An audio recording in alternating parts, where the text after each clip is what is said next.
Ready, set. My computer's taking forever.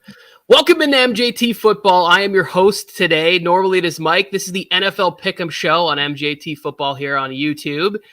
We're going to go through all the games. We're going to talk about them, players, fun, fantasy questions. The chat is completely free. You can throw whatever you want in there, really, football, non-football related, whatever it is. We're going to get to it. Some of these games we're not going to spend a lot of time on, and we will dive deeper and have more engaging fights and conversations and arguments about certain games that are going on. If it's your first time here at MJT, we thank you for stopping by. Please consider subscribing. We're three friends who love to talk football. We're always looking for a fourth, and you can be a fourth by hitting the subscribe button, notification bell, all that fun stuff in there. Gentlemen, week 4 was fantastic and lots of great games. We really need to start doing some sort of Monday recap show, but we're busy. We got stuff going on, jobs and lives and children and families.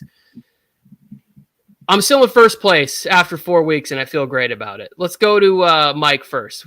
Making a little Actually, comeback. Tony, I'm in first place because I have the editor's tiebreaker, as they call it.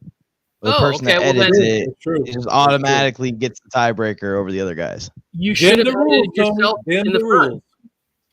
I know, right? Next time I will. Next time I'll make sure to make it clear that I'm in first. But yeah, because I don't know if you know how we do things here in good old USA, but left to right, that's first place. Yeah, I'm living in I'm in the middle, and you guys are kind of like flanking me. You're behind me, You're on the sides behind me. Not quite as good as me, but close. It's tough to get that depth because your boy's got a big old chest, so you can't get past me. I'm always a nipple ahead. Joe, how are you doing? I'm doing great. I saw you last week. You guys wore all that Charger stuff to bring this show down, so I'm going Raiders again. Not giving up on them, but yeah, we're already ready. But I'm ready. Look, you can brag about being in the lead after week 4. This is when it starts, Tony. This is when it starts. This is when I go, okay, you know what? Stop screwing around. Start picking correct, Joe. And I tell myself, I talk to myself as a third person all the time. Say, Joe, get your shit together, and let's not let Tony and Mike beat you. Actually, I have a bone to pick with you, Joe. Went to the Raiders game, Chargers-Raiders game this last weekend, and you motherfuckers got me sick. You got me sick. And I've been struggling this whole week, coughing and sneezing and sniffling and struggling, all because I decided to go and hang out with Raiders fans for like 4 hours of my life. I will never go anywhere near you guys again. Stay away. This is how I know you were going to get sick that day. I should have told you, because Mike, you don't come off as it, but you're kind of a germaphobe. And when the first thing I met you, I was like, hey, or first time I went up to you at the game, I was like, hey, what's up, Mike? And you were like, man, there's a lot of people here. I'm going to get sick. You jinxed yourself. You did it to yourself. It does happen every time I leave my office, not even my house. Just walk out into the hallway, boom, sick. It doesn't help that you got to SoFi Stadium and you're like, I love this stadium. And you were like kissing the walls and the little rails and stuff. You were all in love. I mean, it's a great stadium. I got to lick as much as I can. All right, this took a weird turn here. So we got Bubble Boy and we got a Raiders fan who's bitter and in denial about what's going on. Quick shout out to Booty Bandit because he did go 14-2 last week and he is in first place. When you're in Mike's Pick'ems Challenge over on the Splash app, there's a weekly one, but there's a season-long one. Booty Bandit in first place. You're looking up at Booty. Okay, that's just the reality of the situation that we live in right now. Congratulations. I never have a problem with the booty. Bandito. Okay, let's go to the first game. We've already killed a bunch of time with that opening of nonsense. Kind of what happens around here. We got Thursday Night Football. We got Bears, Commanders. Bears coming off of what I consider to be a season-ending crushing loss in that game, right? Eberflus elects to go for it, takes the ball out of Justin Fields' hands. Terrible decision right there. Should have ran like QB power or something with Justin Fields in that situation. Get him on the edge. Let him use his athleticism. Commanders also coming off of a disappointing loss. But I think on the other side of things, right? Like Rivera should have went for 2. The excuse that your team was tired, but we're going to kick an extra point and drag them into overtime. Yeah, we saw them tired on their first 3 and out of overtime in that game. And I rewatched the game this morning just to see, but I was big on the Commanders before the season. When I say big, I had him winning 9 games or whatever, but I thought they were going to be a good football team, and I saw a good team there. So we got this game where it's like, I'll turn this over to Joe because I know that Joe is a big Justin Fields supporter. Joe, do you think the Bears have a chance to get their first win of the season in this one? Yeah, if the coaches let Justin Fields play, let him be the guy that he needs to be tonight. Let him run up and down the field. Don't out-coach and overcoach Justin Fields. The man is a baller. And everybody's talking about if Justin Fields is on this team, that team does better. If Justin Fields is over here, why not be on the Bears? Do I think the Bears have a shot tonight? Hell yes. They were up big on the Broncos last week and then just gave it away. The only thing you got to worry about is the front line of the Washington Commanders. Sorry, they have so many team names that I was going to mix it all up right now. But, of course, the Chicago Bears have a shot. And Tony, they're saying that if the Bears don't win tonight, Eberflus is out. Is that what they're saying? He could be the first coach done after 0-5? Like, I don't understand that. But as of right now, if the I don't know if you guys saw that, but if the season ended today, the Bears would have the number 1 and number 2 overall pick. It'd be an interesting job. But Justin Fields should have a great game tonight. I think that they're starting to get their rhythm back on offense and get it going. So this is a good starting point against Washington. And Ron Rivera, you had a great point about it, going for 2. His name is Riverboat Ron for a reason, right? You normally go for it in that situation, and you didn't. But you know what? You want me to give you my winner tonight? Because I like the Bears and I like everything they're doing, but I'm going with the Washington Commanders. Yeah. Mike, we're going to go. I'm going to go to you real quick. I just want to throw out a stat that I heard. Eberflus is about to go to 0-14, and his defense, I heard another stat today on a podcast I was listening to around the NFL. It's really fun. I like all 3 of those guys on that pod. He's given up 25 points in 14 consecutive games as a defensive head coach. Bears Commanders tonight, Mike. Who you got? Yeah, that's not very much confidence in the Bears there. I'm definitely going to be taking the Commanders to win this game. And a lot of Bears fans in my live yesterday were saying that the Bears are going to come out and get it done. And that last week they jumped out to that lead for their coach to try and keep him around to defend him because they care about him. But then they blew it. I mean, how much do they care about closing out games for their coach, and they're playing their ass off for their coach if they're going to blow a near 21-point lead in one quarter, by the way? There was 20 seconds left in the third quarter when the Broncos scored the first touchdown of that comeback. And it was against a team that has been just struggling all year long. Offense, defense, both been struggling. So it wasn't even like you were playing against the Kansas City Chiefs and blew that lead. By the way, they played the Chiefs the week before and lost 41-3 or something crazy. I don't know what's happened to the Bears. I was on the hype train. I picked them to win the division. But I think that it's official. They suck, man. And it's going to be another long year for Chicago fans, unfortunately, as they watch the Lions now kind of steal the spotlight from the rest of the division. Yeah, so it's a young team that needed to be carried by quarterback play. And I think a lot of us were excited by the addition of DJ Moore. A couple of highlights in the preseason. We were like, oh, yeah, this offense is going to be there. The defense should be better. They invested in Edmonds and TJ Edward, and the defense still just isn't very good, and that's a major issue for them. I got the Commanders in this game. Big fantasy night for me because I picked up Sam Howell to stream for Herbert in 2 spots. Where he's out. I picked up the Commanders defense in a league where they're there. I got Cole Kmet in this game. I got Khalil Herbert. I am going to be glued to my TV tonight just cheering for fantasy points. I picked the Commanders, but I don't really give 2 donkey doos who wins. I just need a bunch of fantasy points because my team's records are starting to look a lot like a top draft pick in the NFL. They are. My fantasy teams have taken some real lumps early on in the season.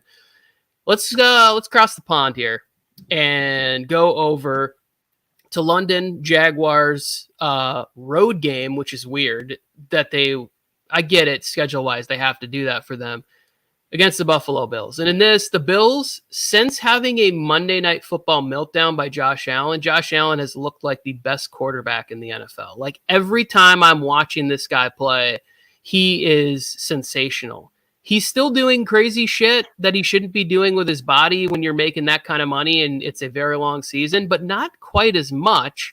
Stephon Diggs had a I'm the best receiver in the league performance last week where that double spin breakaway touchdown that he got was fantastic. And on the other side, the Jags got right. One of my big blunders last week on the show was I switched from the Jags to the Falcons. I can't quit you, Falcons, and we'll get to that later in the show. But Jaguars, Bills over there, this would have been a marquee matchup before the game, but the Jaguars still kind of struggling, kind of looked ugly win against the Falcons. Do you have any belief in the Jaguars, Mike, to win this game, or are you riding Buffalo?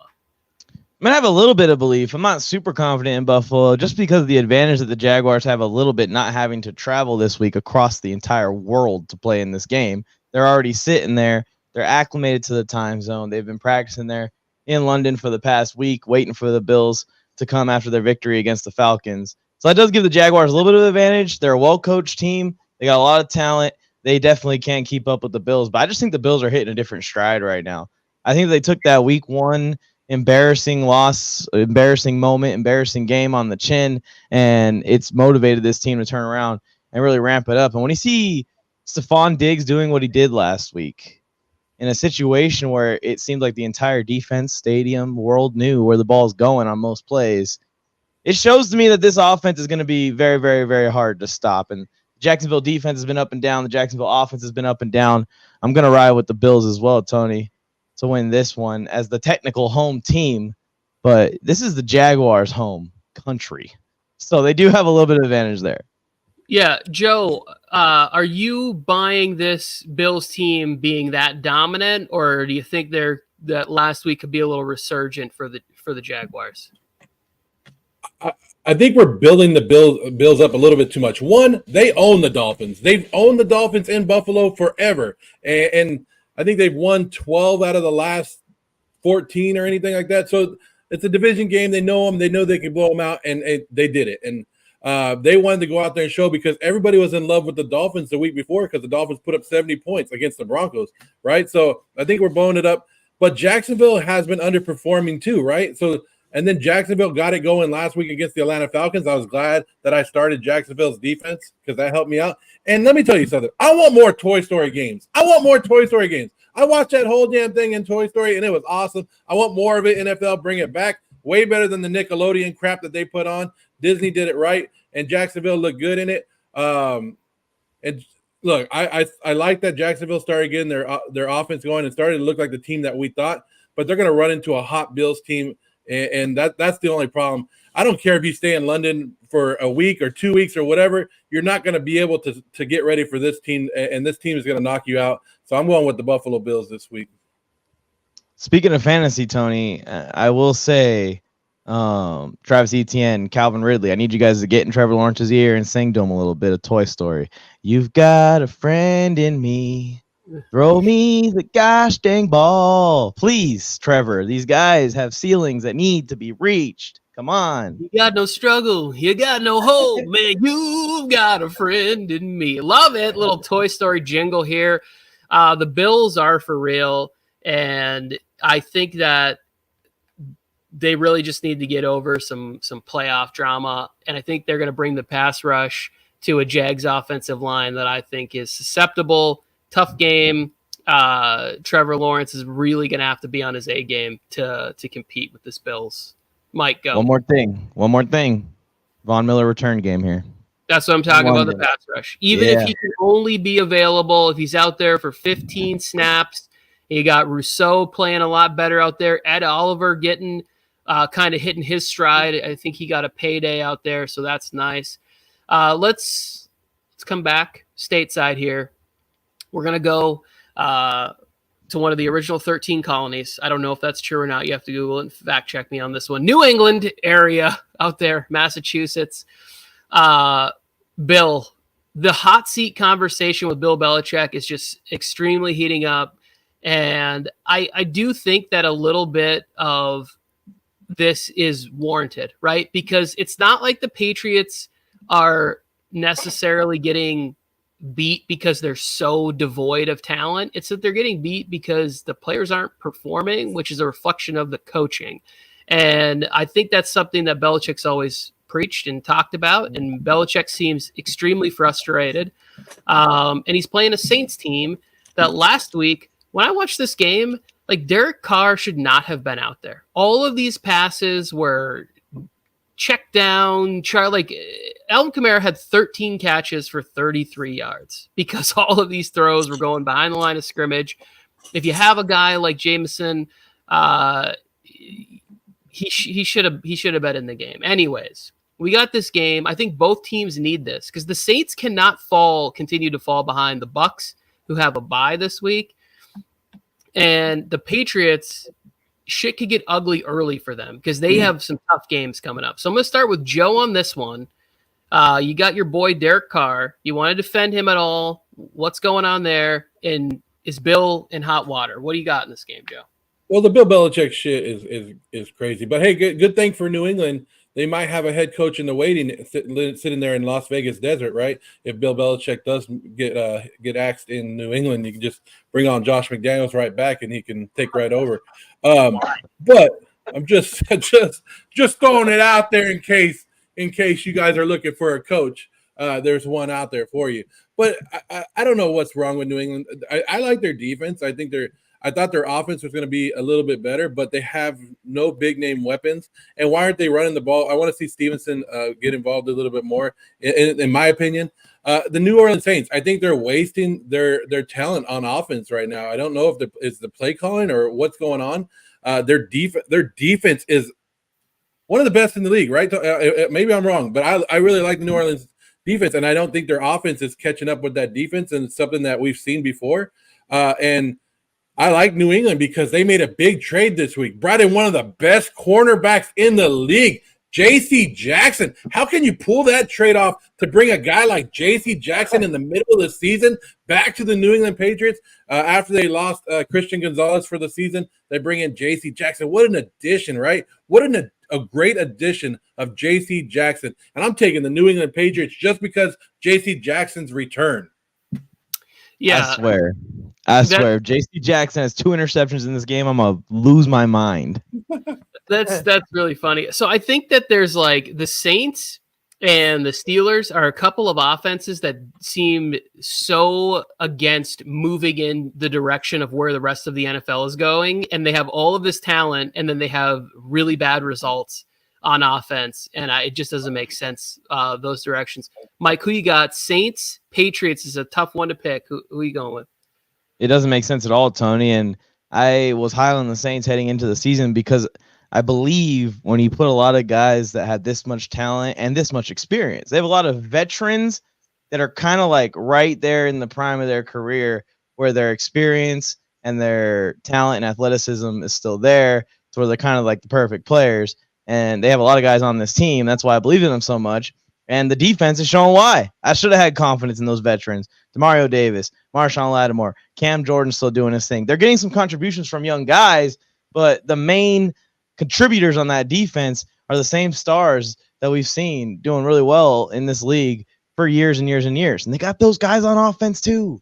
They do. So they got to figure it out because in the NFC this year, it's still generally wide open. I mean, we have our few top dog teams like the Philadelphia Eagles, the San Francisco 49ers, but the Saints are a couple injuries away from being one of those teams that can contend for the NFC if the offense could get it together. I'm going with the Saints to win the game because on the other side of the ball, yes, I still think the Patriots defense will be good. It'll always be good with Bill Belichick, even with practice squad DBs out there playing with J.C. Jackson. The offense is so bad that I cannot believe in them to score more than like 15 points. I mean, it's gotten to a point where the fans want Mac Jones benched for Bailey Zappi. Bill Belichick's refusing to bench him. I think Mac Jones is going to start in this game as well, and it's just getting uglier and uglier and uglier, and you can see Mac Jones' confidence going down and down and down, and it's just so bad that I think it's going to cost the Patriots a lot of games this year, most of the games this year, including this one. Yeah, the Patriots have an offensive line issue, and that's not good for a quarterback who has no mobility. That's not going to lead to many wins for New England.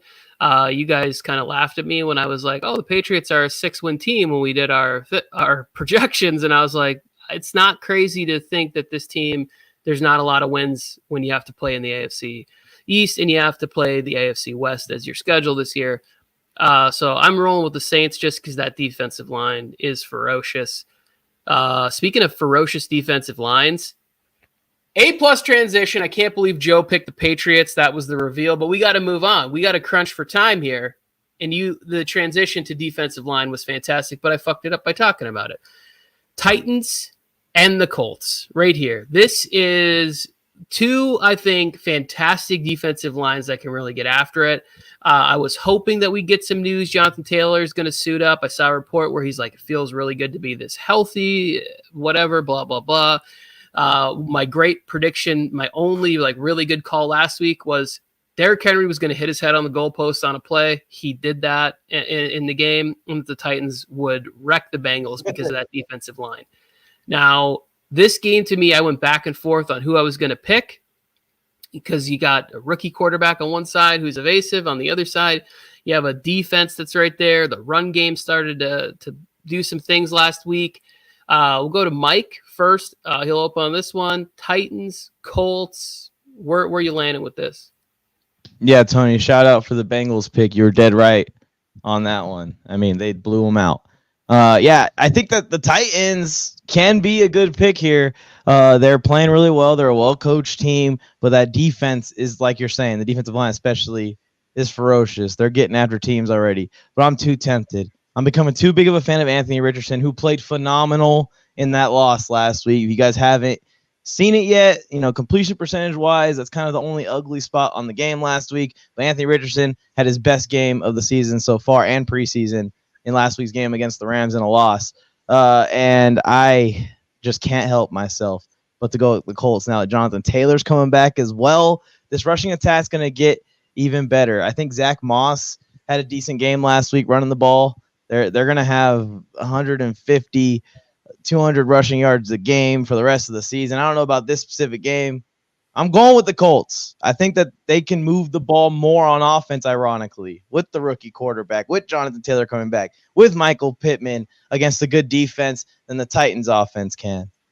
And it's just tempting because I'm such a big fan of this kid already. Yeah, it is. The Titans seem to be a better team at home so far than they are on the road. And I don't know exactly why that is because that defensive line can travel anywhere. Jeffrey Simmons is playing sensational football. Joe, Titans, Colts, what do you got? Borefest, snoring, low-scoring game, right? This is what has for all everything. The Titans finally got Derrick Henry going, but I'm not buying it for the rest of the season. Good for him, finally getting it going. But I like what the Colts are building here. Josh Downs, somebody that we talked about, starting to get recognized, right? Josh Downs doing good in Indianapolis. But I don't have to spend much time on it because I don't like both of these teams. And I said earlier to fade the Titans was my thing this year. And I'm going with the Indianapolis Colts to win this game. Yeah, I'm going to side with you guys too. I'm going with the Colts because we have a situation where this is for the division. You're at home. I think Shane Steichen's done a pretty good job with the way that he's been game planning, getting stuff out there. And I think if anybody thought that the Gardner Minshew game was like kind of a result, like maybe a direction the Colts should be heading, I think the second half last week, Anthony Richardson's performance could get people on board with why that's the play and it should be there. Mike, did you want to add something before we head to the AFC North? All right. I'm ready. Let's do it. Let's get to the North here. We got a clean sweep on the Colts. That feels like a jinx. Steelers, Ravens. This game, I saw a report that Kenny Pickett was going to play in this game. I think with two healthy knees, I would have transitioned to Mitch Trubisky after some of the stuff that I was watching last week. It's really weird and bad. The Ravens defense played tremendously but it was against a rookie last week in Cleveland. Like, if you watch that game, like, Cleveland had a lot of chances in this game to make it a game. And if Deshaun Watson plays, I don't think that the game looks like that, unfolds like that at all. But the Ravens did get the win. They have a chance to really take a commanding lead. I think they beat the Bengals. They beat the Browns. If they beat the Steelers and they're 4-1 out of the gate with 3 division wins, like, they might be resting people in like week 15. You know, like, it could get real ugly real quick. Let's go Joe first here. I know you got a little tie into Pittsburgh, some family stuff. Do you think there's reason to believe that the Steelers could get stuff right in this game against the Ravens? Hell no. Hell no. The Pittsburgh Steelers offense sucks, and it starts with Matt Canada. And what the hell? I can design better plays on Madden than what the guy is running right now. It's like he went to a high school game and grabbed their playbook and was like, "Here, this is what we're doing." Get your head out of your ass and start adapting to the NFL. Get your players involved. Where's George Pickens? Where's Najee Harris? Where's these guys that we're all hearing about? Get them involved. And that offensive line doesn't look improved to me, Tony. Yeah. I thought they went out there and improved it this year. And I mean, go back to basics if you need to, but whatever the hell you're doing right now, it's not working on offense, and you need to figure something out. I mean, even Calvin Austin Jr., I mean, you would think that, or the third, Calvin Austin the third, or whatever his name is, you would get him more involved. But I don't know. I'm not buying the Pittsburgh Steelers as long as they don't do anything on offense. Their defense seems like they can keep them in a little bit, but it's not enough. And I don't even like the Baltimore Ravens this year. I don't like anything about the Ravens, and you already know that I have a little bias about hating the Ravens.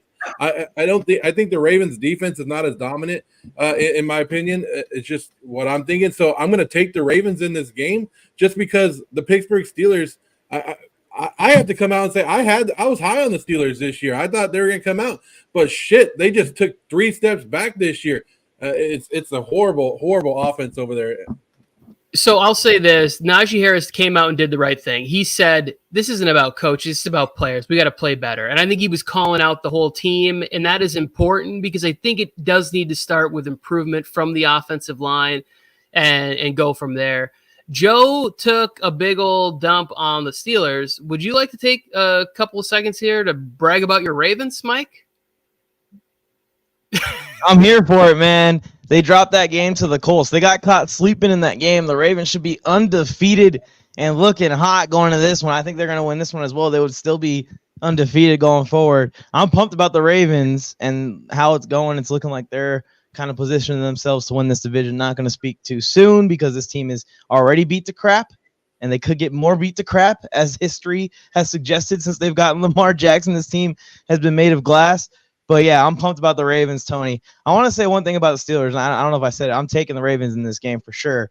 The Steelers are 2-2, crazy enough, with all of this talk about the terrible offensive play and the struggles with the offensive play calling specifically and Mike Tomlin's overcommitment to the offensive coordinator. They're 2-2 despite pretty much sucking this year because of that defense, because they do have talent on offense to make plays in close games like they did, against these guys down here.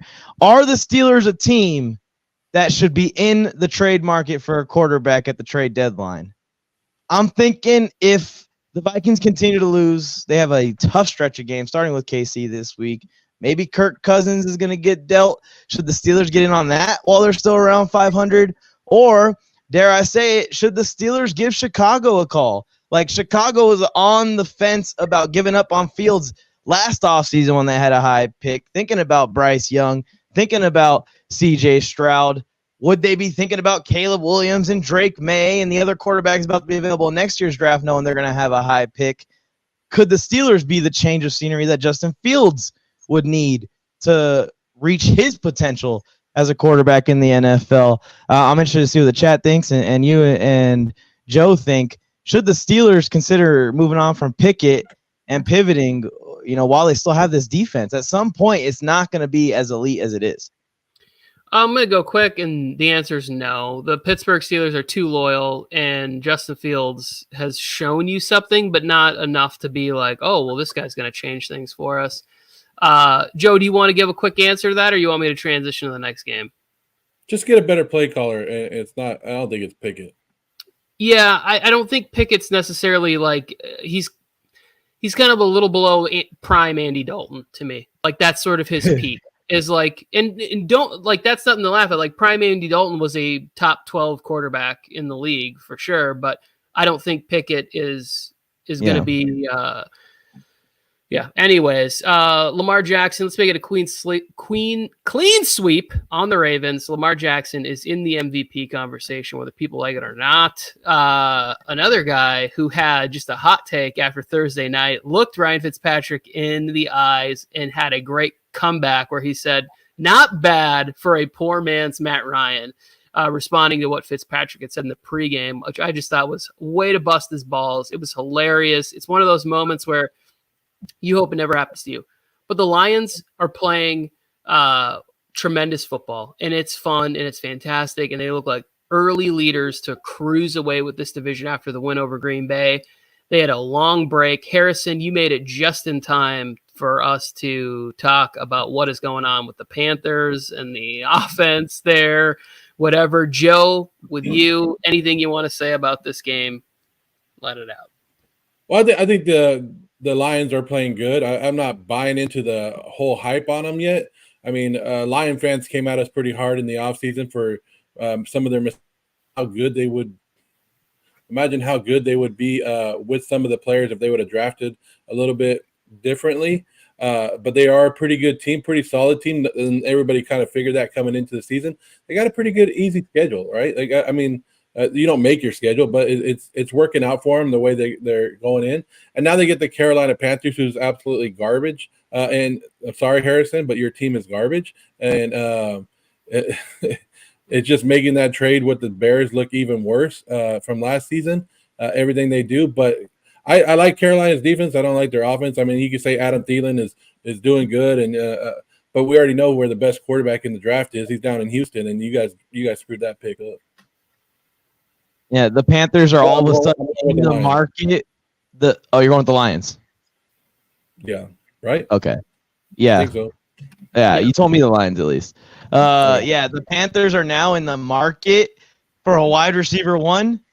Guys, you had a wide receiver one, and you included him in the trade package. What are you doing? Why didn't you keep your wide receiver one for your rookie quarterback and send something else? Send a defensive piece. The defense is really stacked. I don't know. That move still didn't make sense to me. When that came out, I was immediately lower on the Panthers. Although you just traded Bryce Young's wide receiver one that could take screens to the house pretty easily, that can run DBs up the sideline pretty easily and give Bryce Young some easy highlights to add to his rookie highlight reel. I never understood that. As far as the Lions, one, the David Montgomery signing is starting to look like one of the better signings last offseason because he's a perfect fit behind this O-line. We've never seen David Montgomery behind an O-line this good, and now that we're seeing it, and we're seeing his first contact being 3, 4, 5 yards down the field, it's a lot more fun than seeing him get hit in the backfield or at the line of scrimmage, and then he falls forward for 2 or 3 yards still. Now he's getting 4 or 5 yards and then falling forward for 2 or 3 yards, and he's been the perfect goal line back for Detroit. It sucks for fantasy football because we all are super excited about Jahmyr Gibbs, but as long as it's working, the Lions should just keep running with it. They should keep rocking with it because David Montgomery's a beast. And then on the defensive side of the ball, still a little shaky, a little questionable about the secondary. One quarterbacks do get time to throw it. But this D-line is eating, and they ate up the Packers. They're a lot better than I thought they were going to be against the Packers. I picked the Packers to win the game.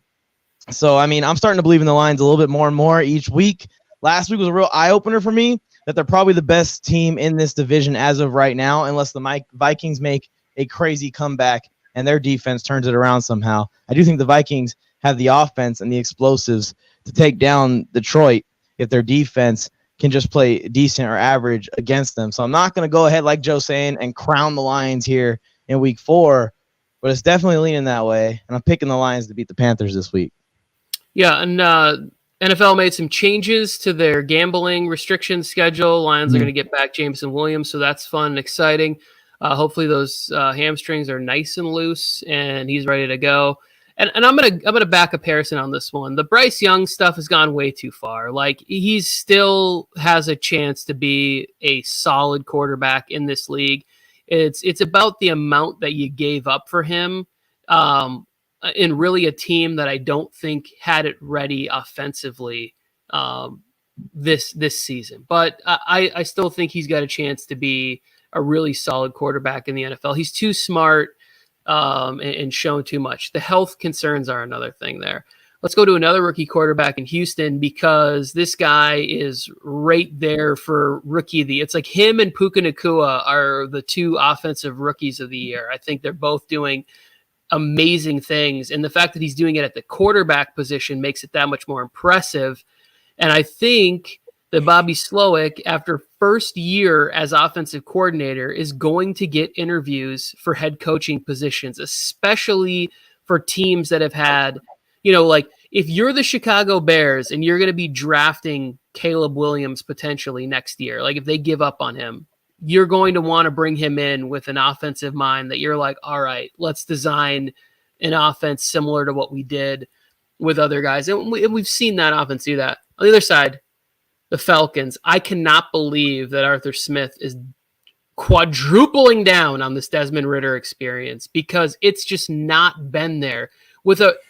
I'm looking up sometimes and I'm like, dude, there's 7, 8, 9 guys in the box right now. And you have Kyle Pitts or Drake London in one-on-one. You got to find a way to get them the ball. Like it's just, and I know that Taylor Heineke will get in there and it'll be exciting. And there might be a couple interceptions, but carve them up. I'm not going to reveal who I'm riding with on this one. Let's go, Mike. Texans, Falcons. What do you got on this? Guys, and that's coming from the biggest Desmond Ridder fan I've met in my life, saying that. If the biggest Desmond Ridder fan ever is saying it's time for Heineke, and you're also the biggest Heineke fan I've ever met in my life as well, so I mean, kind of checks and balances here, but I'm a fucking dirty bird for life, bro.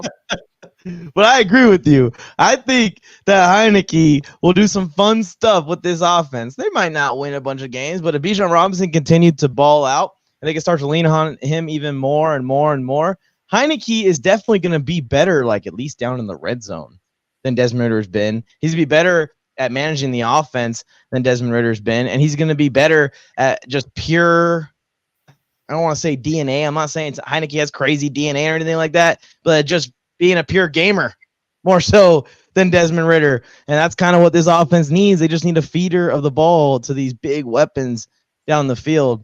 Yeah, the Falcons' offense is being held back by their lack of passing. That every team knows that they're going to be feeding Bijan and trying to run the ball and feeding Tyler Algier. And it's just when you're that one-dimensional and you don't have a great defense, it's probably not going to lead to a bunch of success with this young of a team. I'm going with the Texans in this one. They're red hot. The offense is electric. I don't even know like where it's coming from either. I mean, C.J. Stroud is just simply balling out. Nico Collins is balling out. Tank Dell is a revelation and maybe a steal in this draft. It's as simple as that. These guys are simply balling out. Didn't expect it. And the defense is surprisingly good as well. So I'm going to go with Houston on the road here. The Falcons are going to try and run the ball and keep it out of this offense's hands. And it's so weird to even say that 4 games into the season that teams are running the ball to keep the ball out of C.J. Stroud's hands. Joe, Look, talk about. I'm riding the Texans hot this week. I'm riding with the Texans all week this week because I got C.J. Stroud starting in 2 fantasy leagues with the bye weeks. I got C.J. Stroud going. I got a Houston Texans defense starting in 1 league. That's how much I have faith in the Texans this week. I've told you guys when we did our preview that the Texans were going to be a very competitive team, and I wasn't. I gave them 5 wins on the season, but I had a feeling that they were going to be better than everybody expected, and it's just showing right now. It's great coaching, right? You get the good coaching down there, and coaching matters. And Atlanta Falcons doing it again with Arthur Smith. Shit show. And it's not going to get any better. And you think I'm going to take a young, hot rookie, one of the best rookies in the draft, to come out? And I'm just giving Harrison a hard time.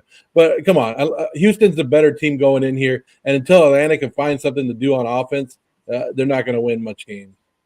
Tony, I know you got Desmond Ridder's contact information. Can you call him up and tell him that Kyle Pitts is on his team? It's really weird, like to watch the offense. Like sometimes I'm sitting there and I'm like, dudes are open, but quarterback's a tough position. It should be made easier with the amount of talent that's on this. Joe, I know Joe has to leave soon, so I want to try something. Joe, I'm going to tee you up for this. How much time do you have left? Like 5-10 minutes? Probably a good 10 minutes at the most. Do you want to just do a quick – we'll do these back games where I'm just going to let you go for like 5 minutes, and you're just going to gauntlet run through say whatever you want, and we'll reveal the picks as Mike and I go down them later. You want to try something like that? Whatever you want to do. Okay, so you're going to – in a minute here, I'm going to turn things over to Joe.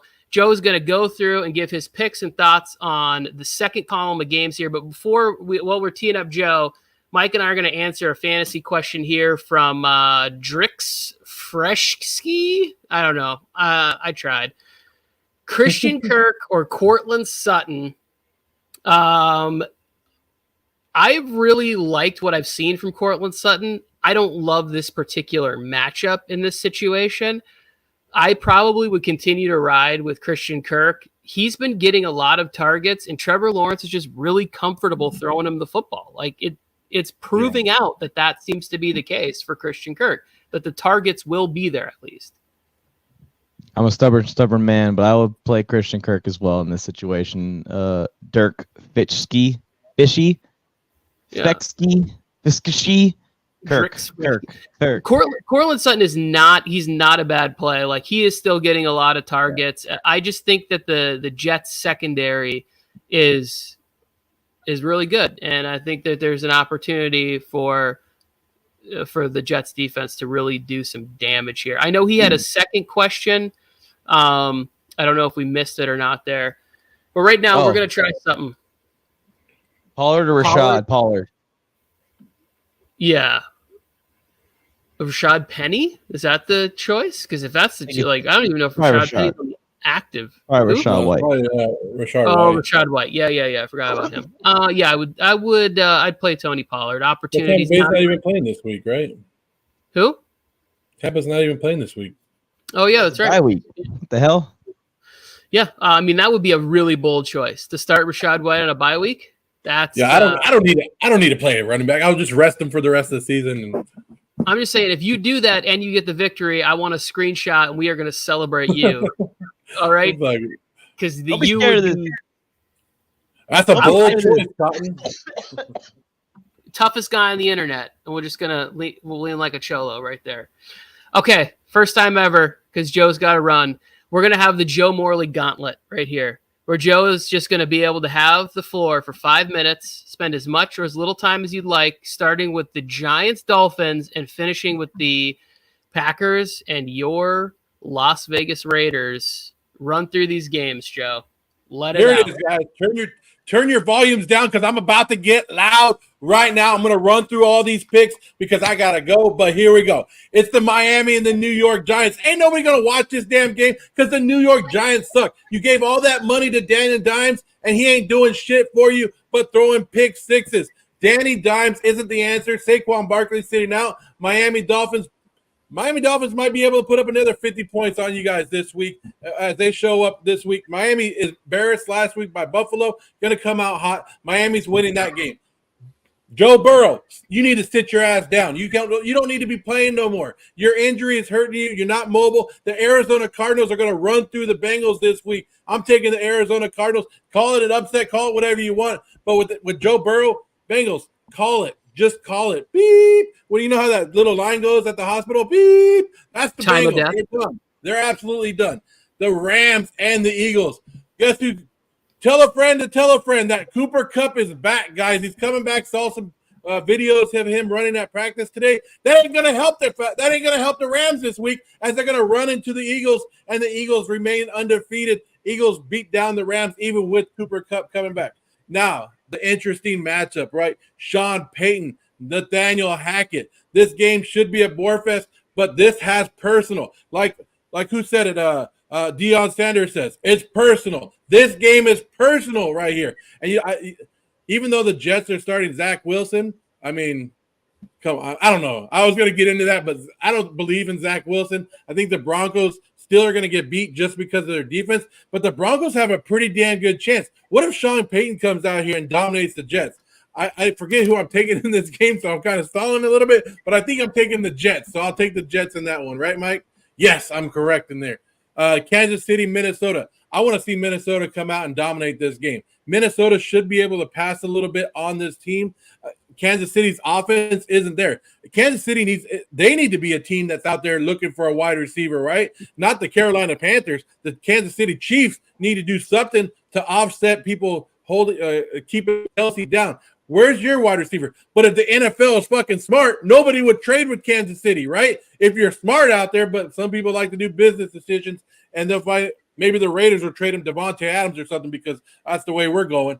But, hey, don't trade with the Kansas City Chiefs. Nobody trade with the Kansas City Chiefs. Keep them the way they are because that's what's hurting them is their offense. I don't want to take Minnesota in this game really bad. I do, but I'm going to ride with the Kansas City Chiefs to win that game.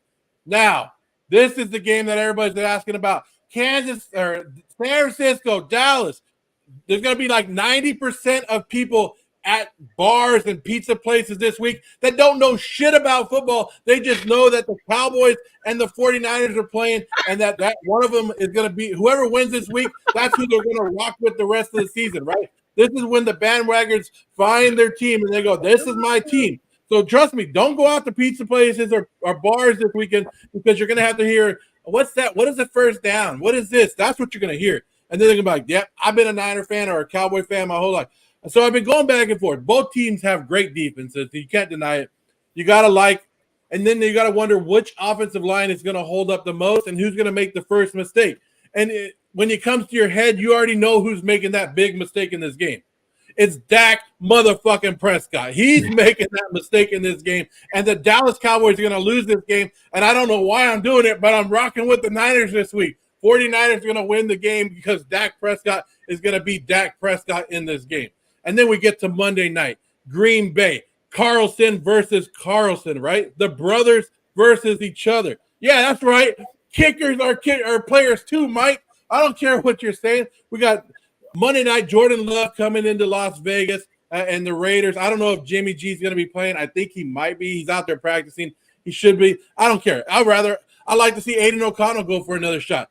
But the Raiders are bouncing back this week. They're going to get the running game going, and the Raiders take it on Monday night. And I take this little win, and I go undefeated this week. So how many games we got? 14. I'm going 14-0 this week. Thank you very much. Wow. And that was the 5-minute gauntlet with Joe Morley. This may have to be something that we do. Time it so that Joe has to leave a show early just so we get that kind of fire right in the middle of a show. Yeah, I'm not going to lie. I like that better than Joe just being here for the whole show. Oh, that's a dick move. That was fun. And I like that Carlson versus Carlson feature. I just added that to my content list. Joe, you just gave me a video idea. Thanks. You didn't know about that? That's the big news right now. Oh, I knew about it.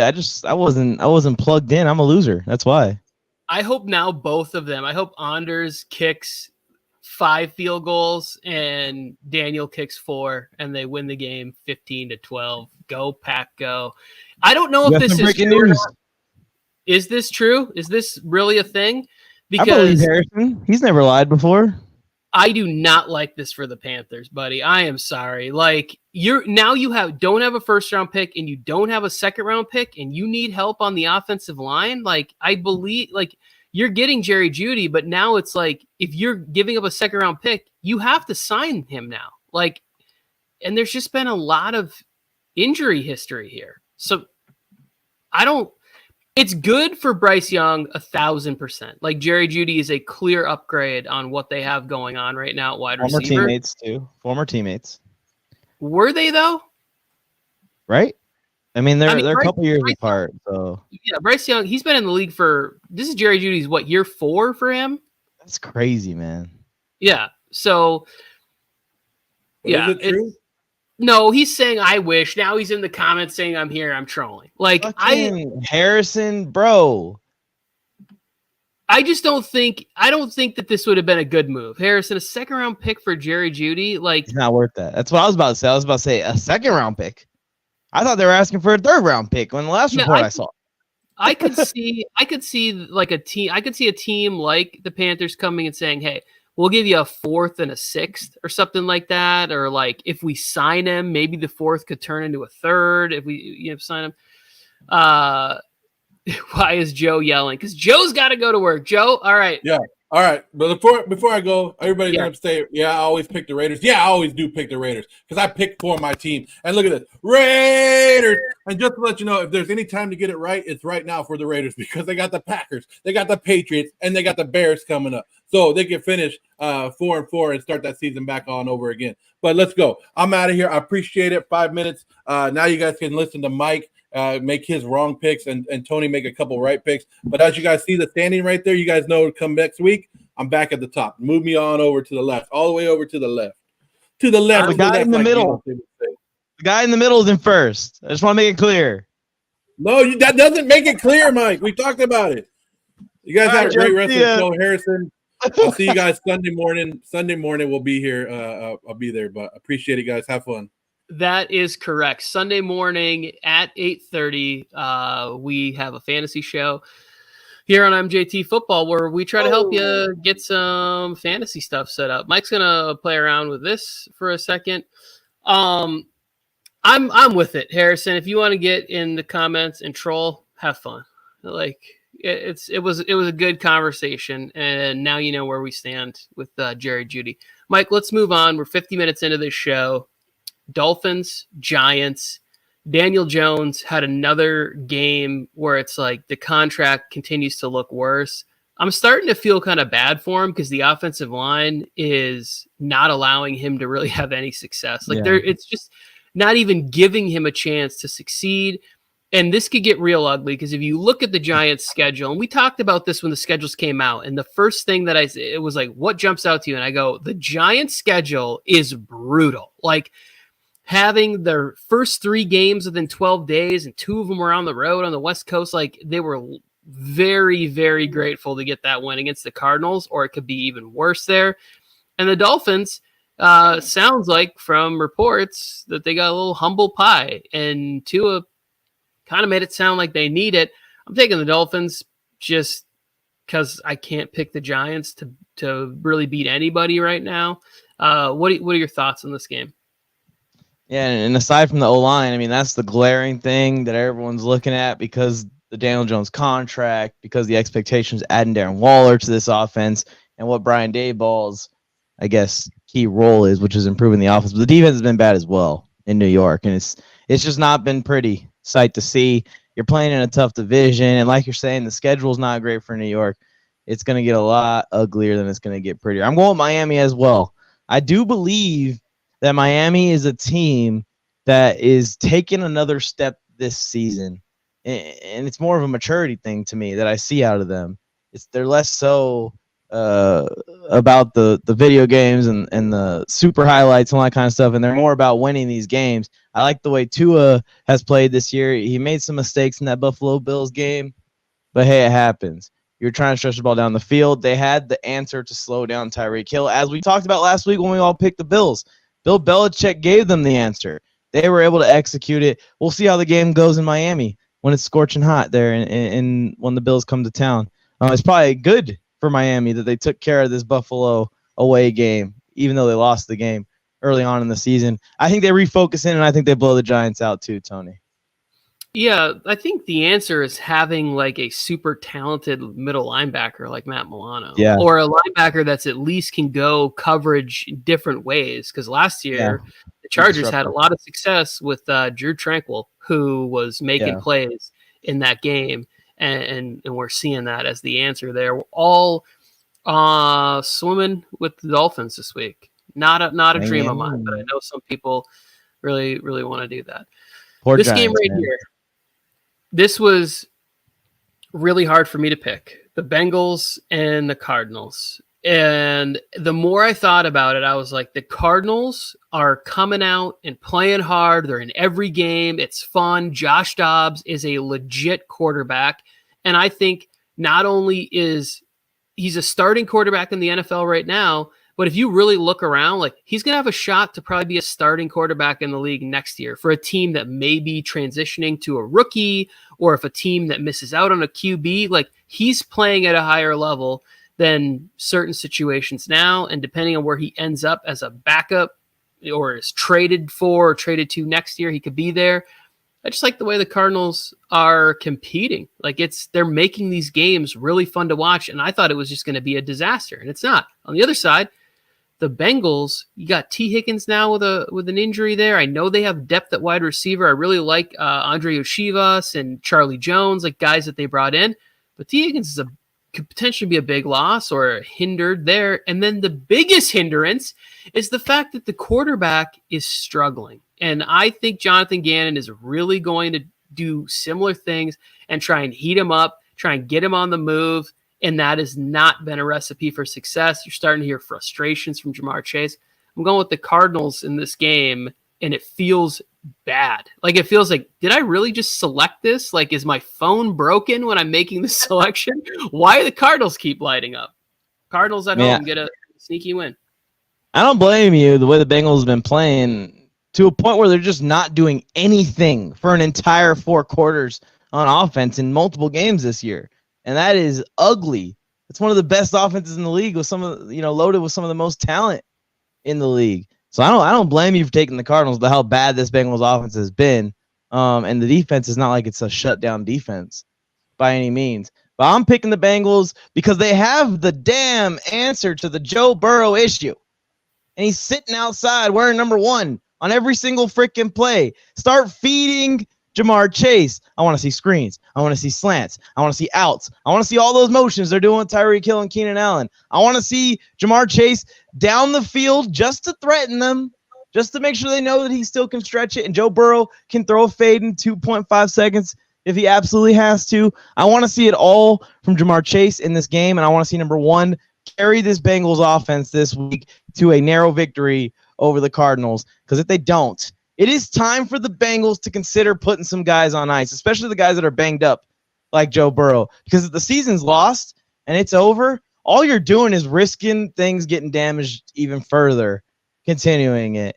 And my friend Jay Bolted, shout out to Jay Bolted, I mean, he didn't call a Joe Burrow injury causing it, but he was saying that the Bengals are the team in the AFC that he saw missing the playoffs when it came down to it. And we were looking at 8-9 playoff teams. He was like, yeah, the Bengals are going to be the one off, and everyone called him crazy. There was a few Bengals fan pages who called him out and made fun of him because he wears headbands with bucket hats. Well, guess what, guys? The guy with the headband and the bucket hat on, seeming to be right so far. But come on, Cincinnati, I'm taking the Bengals to just feed Jamar Chase. There's no one on the Arizona side that can guard him. Triple team him, not going to matter. You just got to get the ball to this dude. And he's pissed off. Please, just give it to him. Oh, Joe went with the Cardinals as well. I mean, he just gave his 5-minute rant. But I'm the only one on the Bengals. This is crazy. You told me this happened like even 3 weeks ago, I would be like, that's nuts that I'm the only one taking the Bengals this week. I got a couple things before we head to SoFi for Eagles Rams. Oh, yeah. One, least amount of touchdown drives in the NFL this year, the Cincinnati Bengals. Like the least, that is a crazy stat that I heard this week. Yeah. And I have a video in the works right now. Spoilers for those who follow me on TikTok. It's going to be dropping tomorrow. One of the videos is the part A, where it's 1 month into the season, players on track to have insane stat lines. And it's like TJ Watt's on track for 26 sacks, and Keenan Allen's on track for 150 catches, and yada, yada, yada, a bunch of guys. But I also have a part B coming out to that, where it's players on track for awful stat lines. Joe Burrow is on track to finish the season with a 57% completion percentage for 8 touchdowns passing, 3,020 yards, and 9 interceptions thrown, meaning he's on track to have more interceptions than touchdowns and not surpass 10 touchdowns this year. That is just disgusting. It makes me want to vomit. yeah, I think if he plays the whole season, there's no way that's possible. Because, like, if he was playing like that, it would be on coaches to say, hey, we can't have him out there. Like, there's just something that's not right. Yeah, we can't continue to leave him in this situation. The second thing is, a headband and a bucket hat is the equivalent to wearing socks with thong sandals. So that's indefensible. Now, if somebody wants to have a take in the preseason, when we all know nothing as fans, and we continue to prove this every year, no matter how we stand up on our soapboxes and shout, but you can't really defend a headband and a bucket hat. Like, it was just funny. He's my guy, and I get it. It was just funny, Tony. after that video dropped, like all the Bengals fans were flipping out on him for saying they're gonna miss the playoffs, and they weren't like defending it with takes about football. Everyone just went straight for the bucket hat headband combo. Yeah, no, it's beyond a bold choice. It is indefensible. Nobody should be having that combo on their head. A combo that could be interesting to watch is Cooper Kupp and Puka Nacua and how that affects what's going on there. Now that's peanut butter and jelly. Like this could be a lot of fun here. And I think that one of the things that Joe was in during his rant that he kind of glossed over is the Eagles secondary can be passed on. And Sam Howell had a fantastic week. I thought and cheered for and thought the Commanders could have and should have won that game last week. There's a opportunity here, depending on how bad the hip injury is, for an upset, for Matthew Stafford to get Cooper Kupp back and to get hot with that team. I think that there's another injury that I keep tabs on, Kyron Williams. Where's he at in this game? But this could be a nice little shootout 31-28 victory for the Rams. With that being said, I'm not taking it because of the way Matthew Stafford exited the game last week with the hip injury. I'm going to roll with the Eagles. I wish the Eagles would commit a little bit more to the run. It almost feels like they're using this time, like what great teams do, is they could use regular season games to figure shit out for later on in the season. And it feels like the Eagles are trying to figure out this pass game a little bit in real time. And so there's some bumps, but then when it clicks, it's like, oh shit. Like who's this ball going to? Oh, AJ Brown, house. Who's this going to? Devonta Smith, house. Like it doesn't matter. They just are all like running to different houses, but all of them are going to the house at some point in a football game. It feels like even with Dallas Goedert and Zacchaeus, like they're all threat, like weapons, viable weapons in this offense. Yeah, it's clicking on certain plays, and they make a big play on that play, but it's not completely clicking. And I think a lot of it is just matchups. Like they just have enough guys to create awful one-on-one matchups for their opponents, most defenses that they face. I'm also tempted to take the upset here, Tony. Eagles are undefeated. We know how undefeated teams play. They kind of play like front runners a little bit. Maybe might let off the gas and let a team like the Rams sneak in. And I've been saying this since the Eagles O-line has been rocking back in the Carson Wentz days, but especially now Jalen Hurts and the running backs that they've had over the last couple of years and the success that they've found.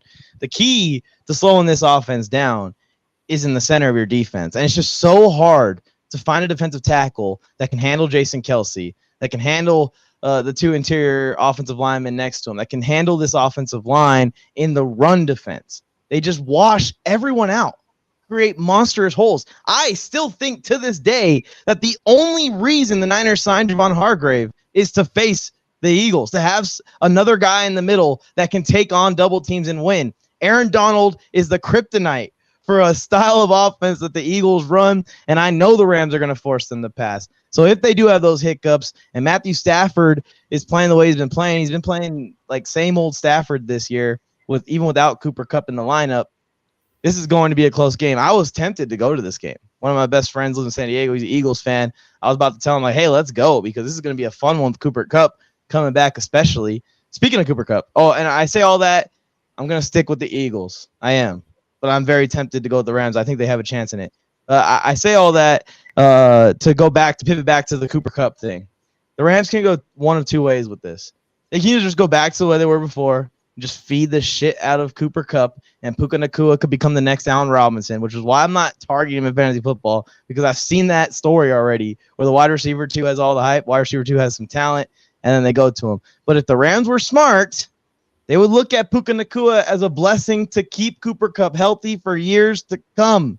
Split those targets up between those two guys. Don't let the defense know you're going to go to Cooper Kupp 20 times a game. Give them 10 each. I think that will be the best game plan going forward for the Rams, not just this year, but heading into the next couple seasons as Cooper Kupp gets into his 30s, if they want to keep dominating with this guy. The volume has clearly caught up to him over the last 2 seasons. So let's keep Puka Nacua involved, Matthew Stafford, Sean McVay. That's the one thing I have on that.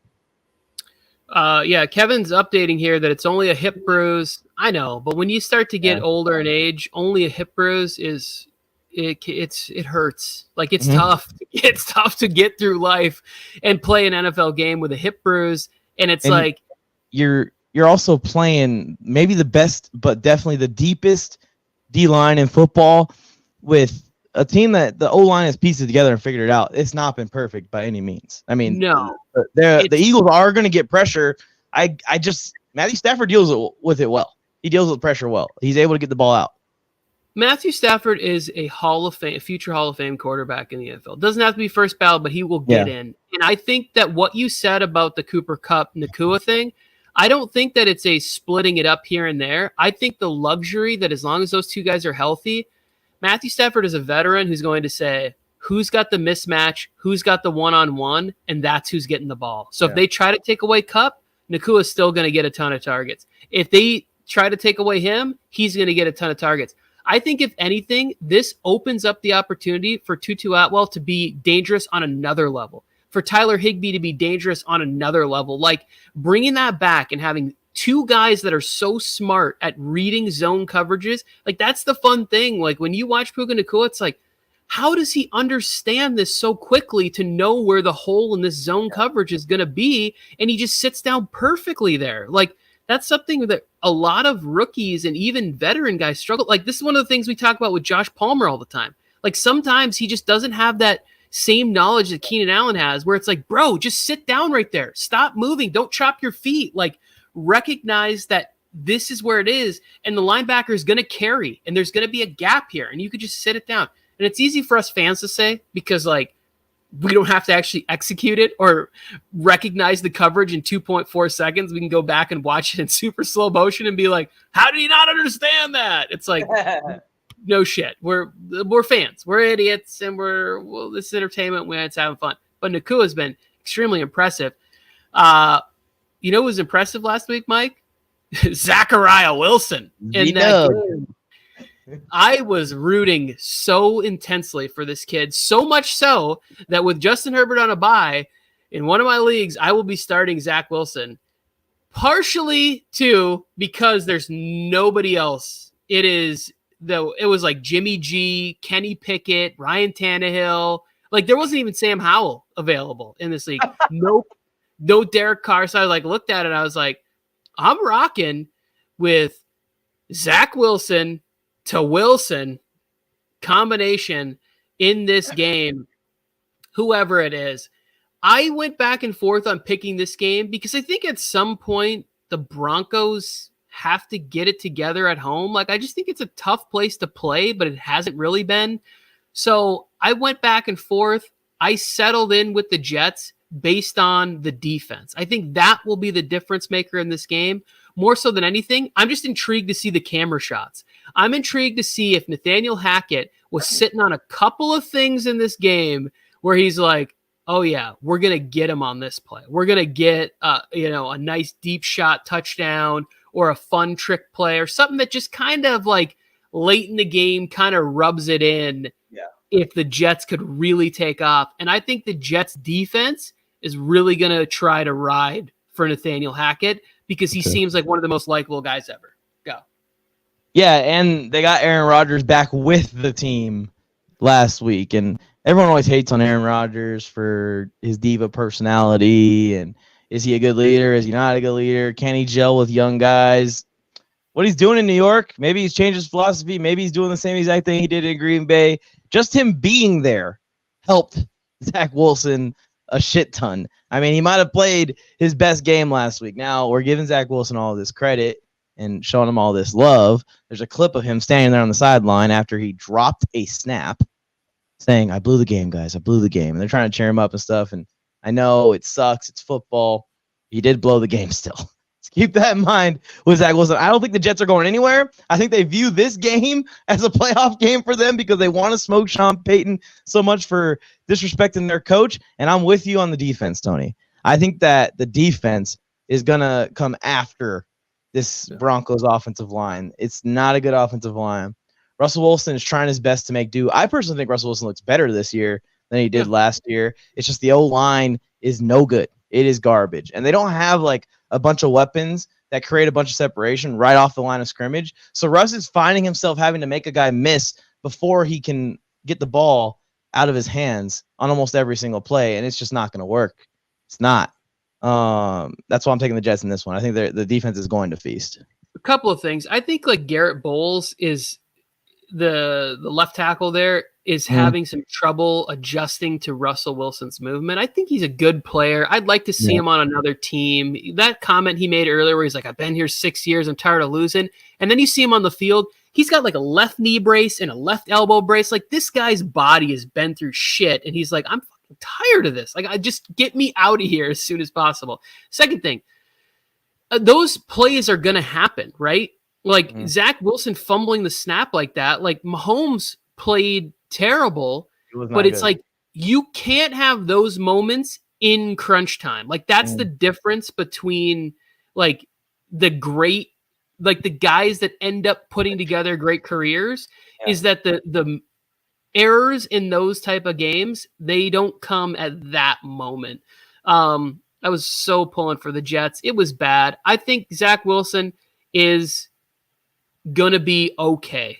Like, I think he'll get to a point where he can play okay football with the type of talent he has.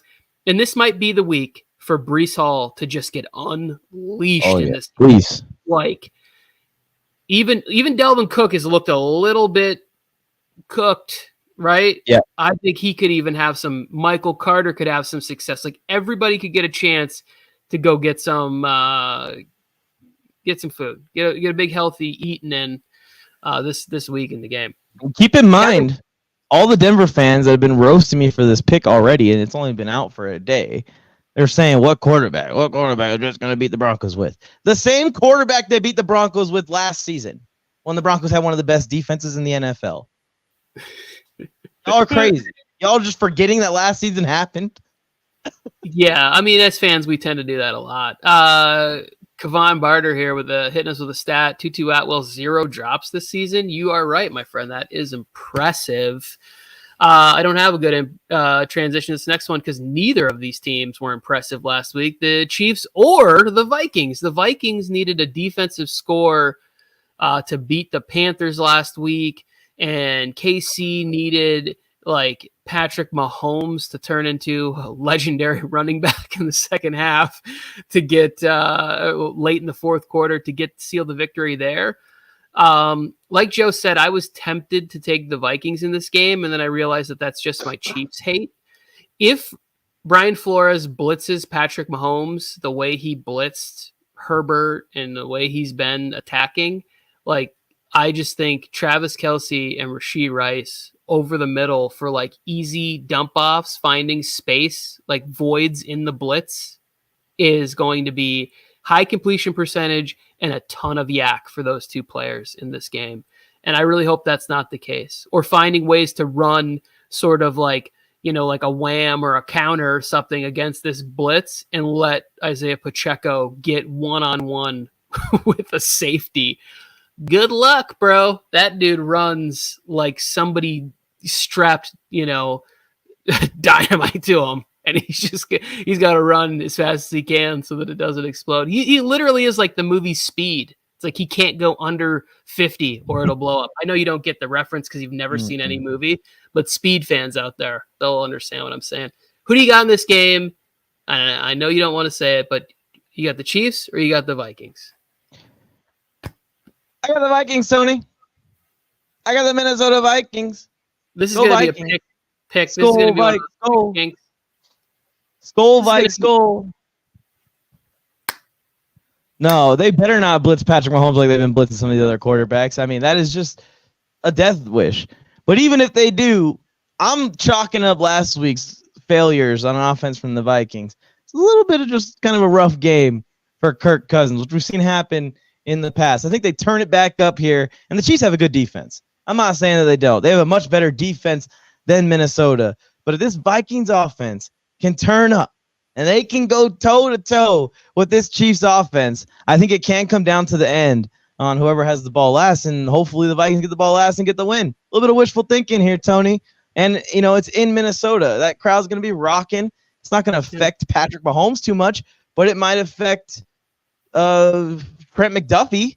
It might affect Rashee Rice. It might affect, you know, some of these other young guys on the team, the Chiefs offense to me just has not quite had the same juice that it's had as last year and in recent years. And I just think that this Minnesota offense can put up some points. The Chiefs will too, because the Vikings defense kind of stinks. I'm taking the Vikings to win by a field goal, hopefully. I mean, I'm going to keep throwing that in there. There's a lot of hope going into this pick as well. Yeah, I don't. If they blitz him like crazy like that, I mean, what are the numbers of Patrick Mahomes versus the blitz? You can't get him anyways. You need to do delayed blitzes. Those are the ones that work. Let the pocket break down a little bit, locate where he is, and then send your guy. Yeah, it's not great. They do have this quick linebacker. I'm not sure his injury status or not. Martellus, like he's kind of looks like a safety linebacker hybrid. He's really fast. I think he maybe he spies. Maybe he has a big game. Yeah, I don't know. I'd love to see the Vikings win. That'd be a good little weekend treat for me.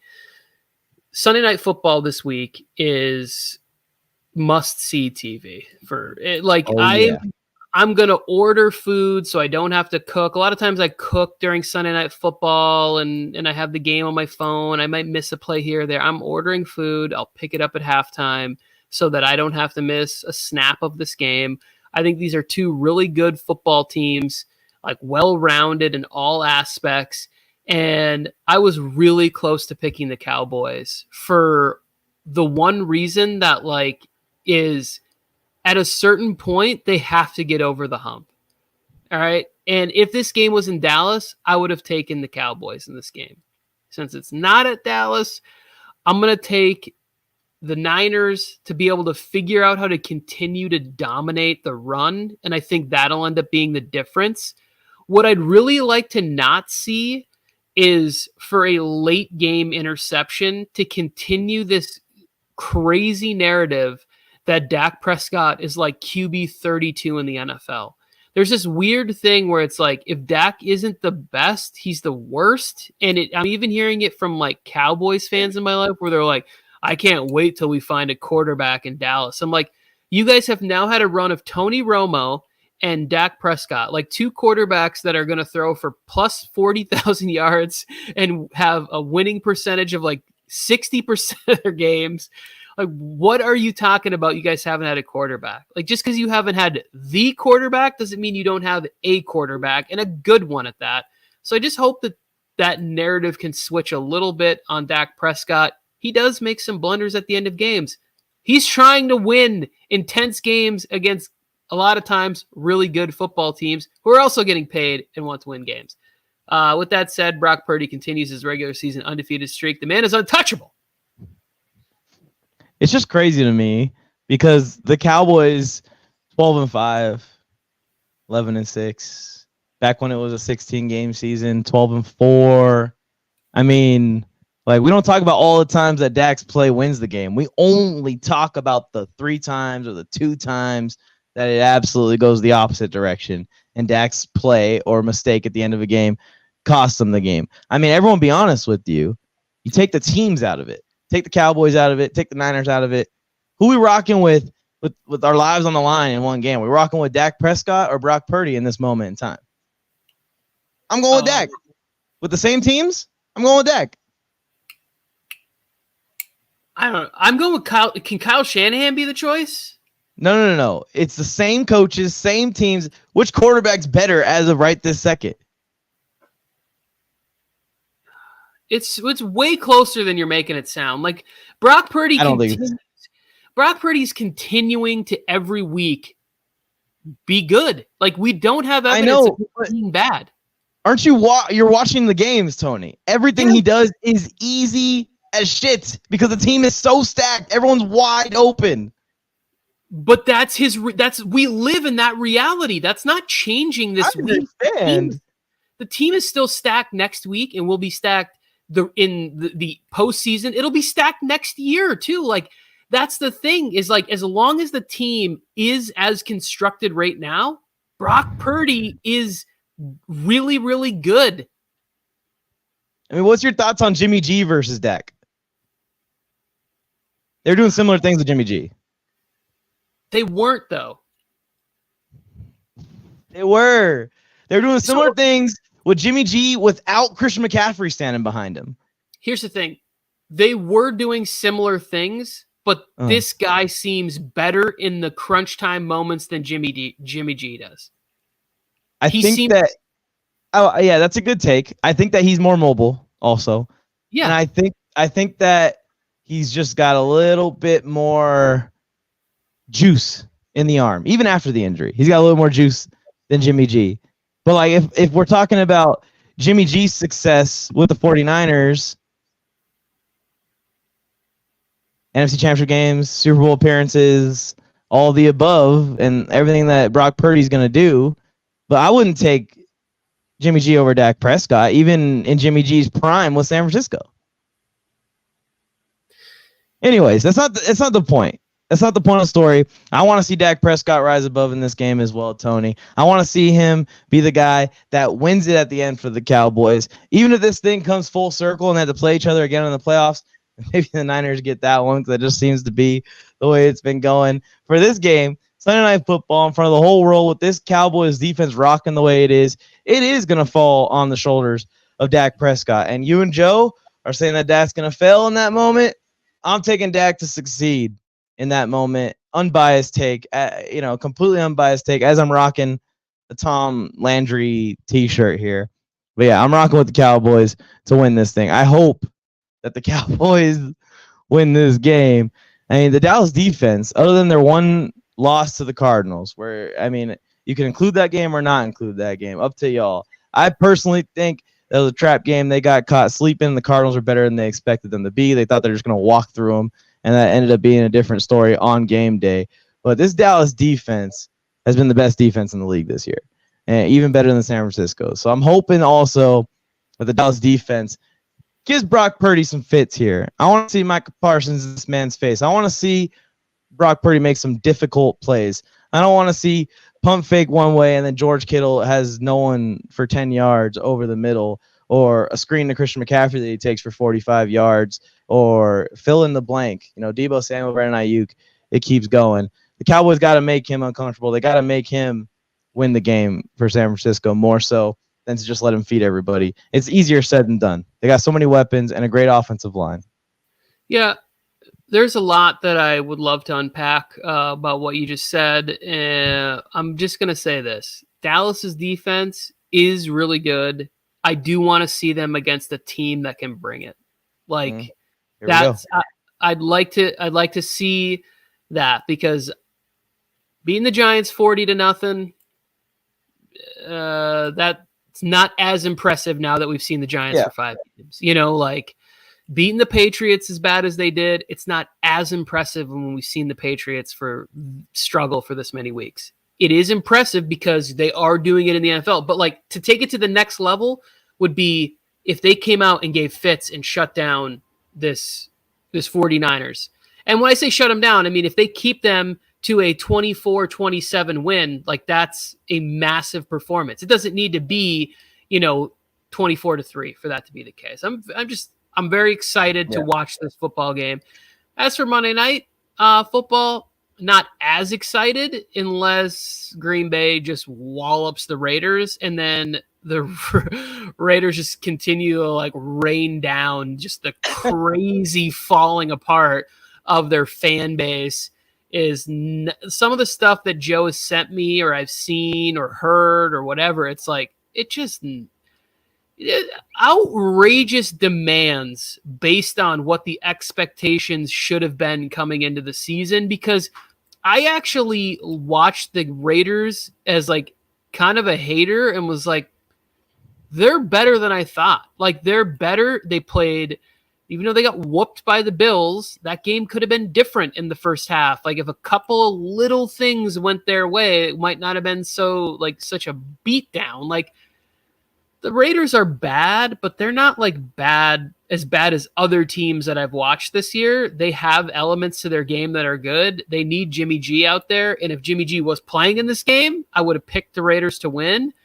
But I'm going to take the Green Bay, and it's solely on the fact that I think they have enough playmakers to find ways to get to get them the ball. The thing that I would love to see from Jordan Love, we got to up that completion percentage. We got to hit these easy targets. Like, this dude is completing like 50% of his balls. Now, that would have been good when I was a kid in 1992. You could live with that. You can't live with that shit in 2023 when guys are completing 75% of their passes, because of a lot of it is like easy underneath, quick screen game. Like, you got to get up there in the mid-60s. It just has to happen. I'm so disappointed in myself, Tony, because I usually am pretty clutch with these kind of things. But speaking of Raiders fans being upset, there was a moment at the end of that game where the Chargers fans had all gotten together in one section behind me, up in the 300s. I was in the 200s. And they were like at the railing, like a big old group. They were chanting FTR, FTR. They were chanting F the Raiders, but they weren't saying F. They were saying the F word. All right, they were dropping the F bomb. Anyways, I saw it, and I was like, what's going on here? And then I started to realize something. It's so loud because a Raiders fan here is starting to chant too. Raiders fan over here is starting to chant fuck the Raiders too. Another Raiders fan over here was chanting. I started to realize, like, I could see within just my vision at least like 10, 15 Raiders fans chanting fuck the Raiders with Chargers fans at the end of the game. I recorded a clip, got to my car, and found out that my microphone wasn't plugged in correctly and it didn't record the audio. Why didn't I record a second clip? Because I'm an idiot. That would have went viral instantly. It would have been a beautiful moment for me to have for the rest of my life to share with Joe anytime he ever talks about the Raiders, and I didn't get to keep it. I had it zoomed in on them, like zoomed in on the Chargers fans first, and I moved to the first Raiders fan, then to the next one who's also in on the chant. I didn't get it out in time. But yeah, Tony, the Raiders fans are fed up. We saw the clips of them yelling at Mark Davis. We've seen all kinds of stuff come out this week. I think that they're I don't know. I don't think they're going to turn it around necessarily. I think that both these teams are reeling in similar ways. I'm also hoping that Jimmy G plays in this game. I'm actually going to take the Raiders. And I'm taking the Raiders because I think Devontae Adams can have a revenge game. In the second half of that game last week, he showed a ton of heart. Man, banged up his shoulder. It's probably a really deep bruise. I thought that he dislocated at first, the way he was holding his arm coming off the field. Came out in the second half, and even with Aiden O'Connell, even with Mike Davis and Asante Samuel knowing, like, he's running out route or in route. He's not been stretching us down the field. Aiden O'Connell hasn't been getting the ball down the field because he's the second that he steps back, Khalil Mack is roaring down his neck. So with Devontae Adams still being able to get it done, despite all of that last week, now he's playing against his former team, a little extra motivation. Just like I said with Jamar Chase earlier in the show, Devontae Adams, carry the Raiders to a narrow victory over the Packers in front of your fans, damn it. Well, maybe not. I don't know if their fans are going to show up to this one. They all came to SoFi. We'll see if they show up to Vegas. Yep, this is for Joe Morley. What am I saying? Raiders or Broncos week 1? Raiders. Easy choice. Raiders, easy choice. Easy choice. Joe, we got to get the shorter edited one on there. That's it. Let's wrap it up right here. I'm glad I picked the Packers now because there's no way I would have allowed a clean sweep on the show. I would have had the switch. But, yeah, we got all the games in just under a shade of a decade here. We appreciate everybody. The comments were on fire today, and Harrison and Jordan and Raphael and Javon was in here, or Kayvon, I'm sorry. Look at this. New one. I've not seen this guy here. Ober. Great comments. Silver and Black Allegiance. Just scrolling through. Fantastic show. Drixie Freshke. Not even sure. Still not saying that one right. But yeah, I think we had a tremendous show. If you're new to the channel or you're watching a replay of the version, please consider hitting the subscribe button. We appreciate that. And hanging out with us. 3 friends who love talking football, but we're always looking for a 4th. And you can become a 4 by hitting the subscribe button and talking some ball with us. We'll be back on Sunday morning at 8:30 talking fantasy football, starts and sits, potential trade candidates, all that fun stuff. Mike, do you have anything else you want to say before I hit the end of this stream button here? No. Appreciate everyone for tuning in. Just know we didn't cover the final game of the week. Chargers versus the bye week. Austin Eckler's getting healthy. Joey Bosa's getting healthy. We're getting ready to have a great rest of the season. 3 quarters left to go, y'all. It's going by so quick. I hope that your teams are doing great, unless you're a Raiders, Chiefs, and Broncos fan. Yep, and it is happy like tweet Thursday, whatever we need to call it. We need to come up with a better name. get on social media and just send a nice message to somebody out there that you watch play football and entertainment. Just say like, hey, great block last week to an offensive lineman, or great catch, whatever it is. Even if they don't read it, they don't see it, put some positivity into the internet on this Thursday. Every Thursday, somebody sent out a positive tweet or message to somebody that entertains us. It's easy. Yeah. Jamal Adams could use a pick-me-up, guys. You guys want to go hop on his Twitter and lift him up or something? I don't know. Yeah, lots of people could. Zach Wilson, started in fantasy this week. All right, that ends the show. Everybody have a great, safe week. Enjoy Thursday Night Football, and we'll see you on